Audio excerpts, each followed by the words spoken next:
আসন্ন স্থানীয় সরকার নির্বাচনকে সামনে রেখে স্থানীয় সরকার নির্বাচন পরিচালনা কমিটি গঠন করেছে জাতীয় নাগরিক পার্টি এনসিপি। কমিটিতে মোহাম্মদ সার্জিস আলমকে চেয়ারম্যান ও সদস্য সচিব করা হয়েছে আব্দুল হান্নান মাসুদকে।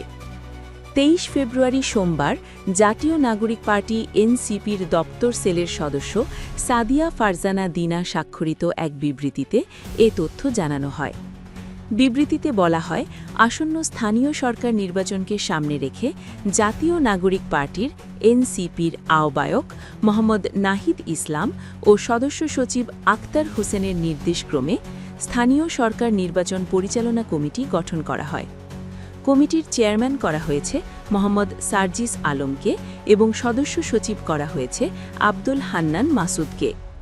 কমিটির অন্য সদস্যরা হলেন আরিফুল ইসলাম আদিব, আলাউদ্দিন মোহাম্মদ, তাহসিন রিয়াজ ও অ্যাডভোকেট মঞ্জিলা ঝুমা।